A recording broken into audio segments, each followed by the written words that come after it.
Hey, hey, hey, come on in, come on in. It's time for our Thursday Kingdom training. So we're going to dive right in today. We're going to do something a little bit different.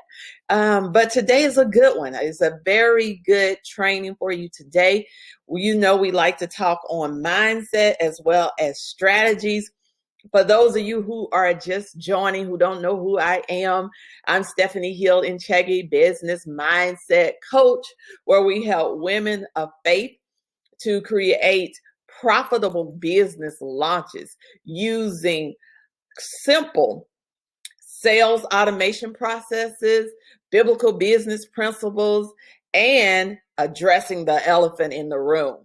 Whether that elephant is fear, inconsistency, procrastination, whatever that block that may have been from allowing you to create those profitable launches, we help you to overcome it.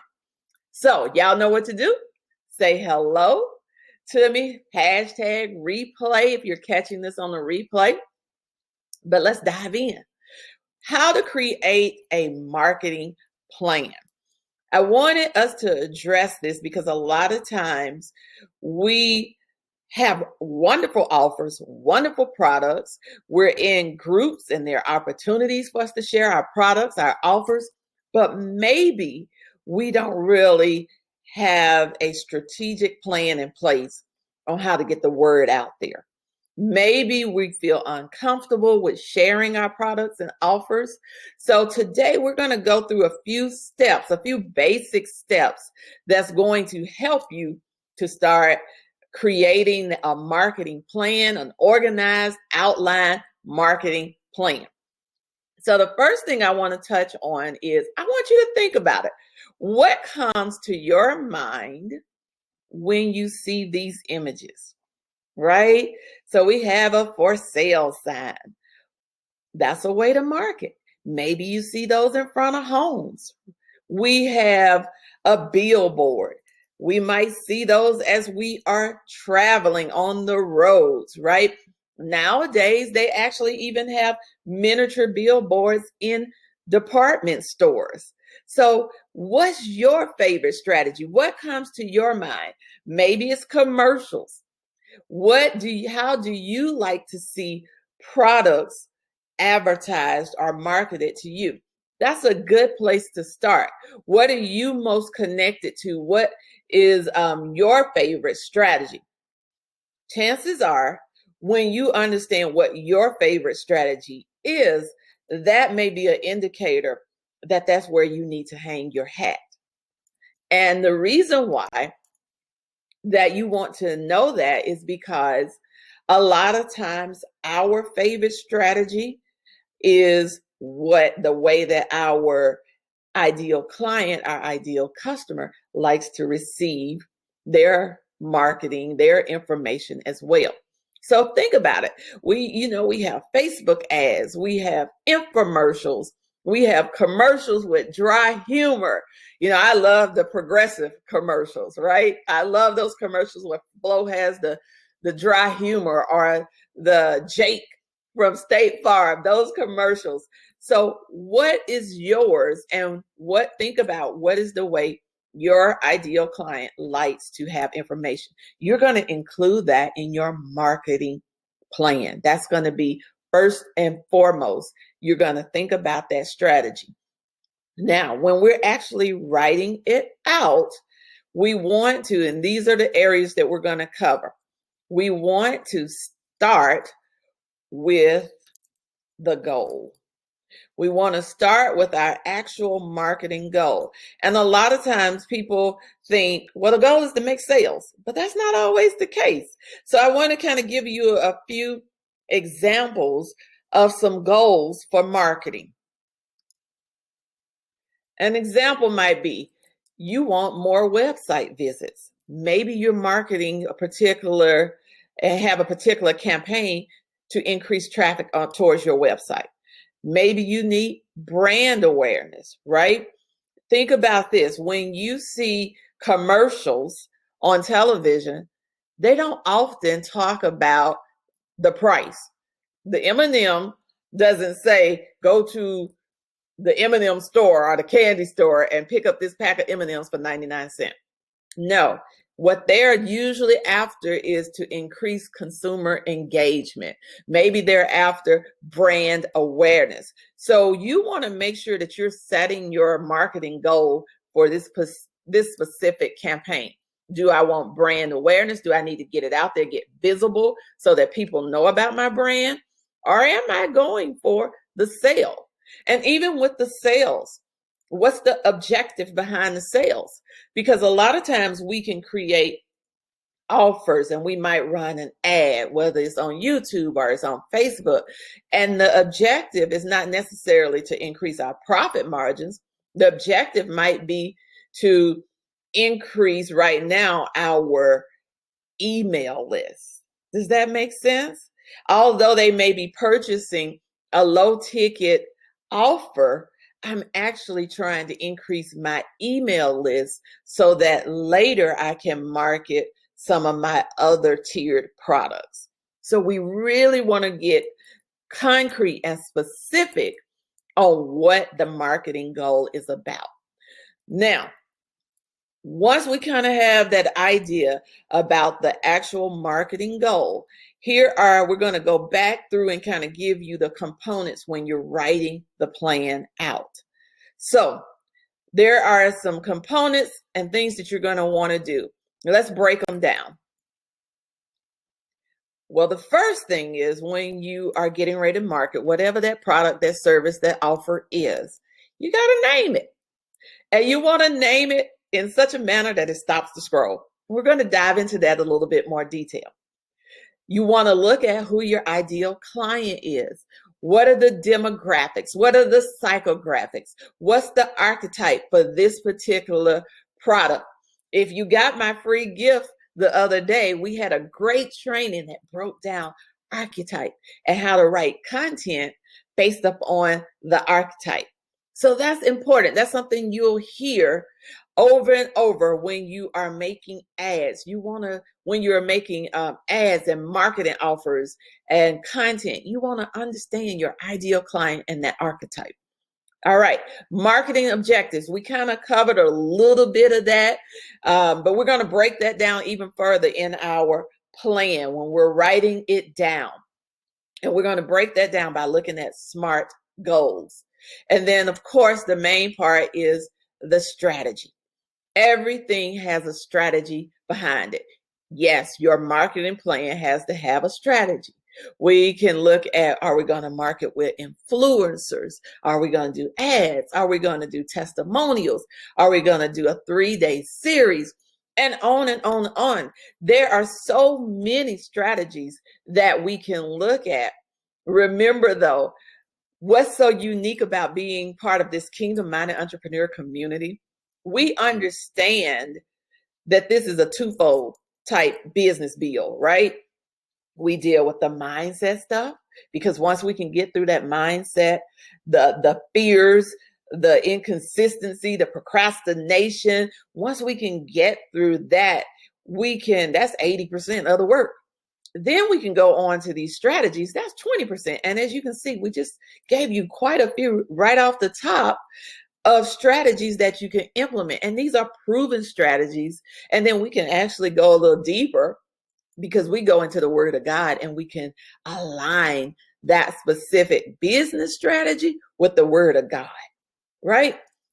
So after we are looking and starting to put these components together, we're mapping out our marketing plan. We got all of these different areas. We want to now actually dive into it and let's discuss it. Let's discuss naming that product. What's in a name? I think that's poetry, right? What's in a name, right? Well, in your product name, your sales are in a name. Your stopping the scroll is in the name. It really is crucial what you name the product. You want it to stand out. You want that person to be on the edge of their seat. They're excited just when they read the name of your product. So you want to think about things that when you're naming your product, things that actually speak to your audience. You want to think about things that they can benefit from when they see the name. It can be a shock value for the name. You want to figure out, how do I stand out as a kingdom-minded entrepreneur, as someone that's in the same field with other incredibly talented entrepreneurs? How can I get my brand to stand out? And one of the places we want to start is when we name. All right. I recommend, there's a book that I recommend, and it's called Words That Sell. This is a really good book for helping you to think about marketing language. Marketing language. Your marketing language needs to be included in your name. All right. The next thing, after we have this incredible name in our marketing plan, we're going to start doing our research. You got to do your due diligence, right? So what's included in the research? We want to go in and really start. We can actually just go to Google and we can start seeing if people are actually interested in this type of product that I'm about to offer. Right? We can type in keywords and see how many people are searching, how many people are looking for this specific product. You can even go into Amazon. Maybe you have a book that you're getting ready to launch and offer. Go into Amazon and see some names that are similar to yours. How many people are purchasing those names? And in the research, when you're doing that, you'll find out, well, who are my other people that are in this market? You know, who are the competitors that are in this market? What are they doing? What are they offering? This is all a part of our research, and we're actually writing this down in our market research and in our market plan. Then you want to think about, as you're doing the research, so let's say we found out that another incredible kingdom entrepreneur, maybe she's a leadership coach and she has a great book out there, but you want to think about, in my marketing plan, she has this great book and I'm going to bring a great book, but what other value can I add in addition to that book? Right? So maybe I give some type of free digital product along with that book. Maybe I give some type of bookmarker along with it. What kind of additional value can I add so that I stand out? All right. Now, the next step in our marketing plan. Who have you been called to serve? This is so key, because if you don't know who you're called to serve, it's really hard to market to them. It's really hard to know the language that they're going to connect with. It's hard to know what gets them excited. What are their pain points? So you want to really have clarity of calling.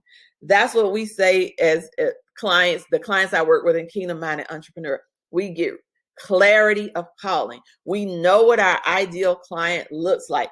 We know how they like to consume. We know how they like to purchase. We know that buyer's journey. These are the things that we have to have clarity on when creating our marketing plan. And even when you're writing down that marketing plan, you might even want to break it down into percentages, right? You can look at percentages based upon responses from your other content, based upon sales. In our marketing plan, we might say we're going to look at getting 40% of female executives opting in for our book. If we're a leadership coach, maybe we're offering this new curriculum and workbook. We want to target 40% executives that are going to be interested. We want 45% ministry leaders, and maybe we want 15% coaches. And we are actually creating our marketing plan with these percentages and actually tweaking. Sometimes we tweak the images, sometimes we tweak the language so that we can start to pull in and we can say, God, break our nets. God, break our nets. He'll tell us where to fish for the marketing, where to make the marketing for our executives, where to have it for our ministry leaders, because we might find out in our marketing plan when we're writing it out, when we're doing the research, we might find out if we want the executives, we got to hit uh, uh, LinkedIn, right? That's where we want to go fish for those executives.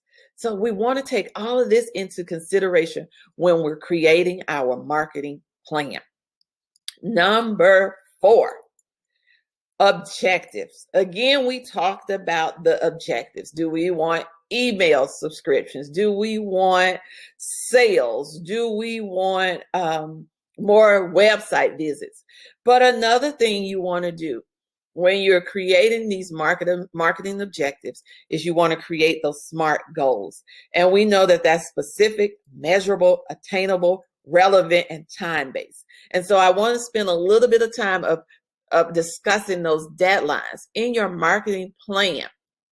What are some deadlines that I can put inside of the plan, right? And I might put these deadlines when at Kingdom Minded Entrepreneur, when we're launching, I give clients a checklist.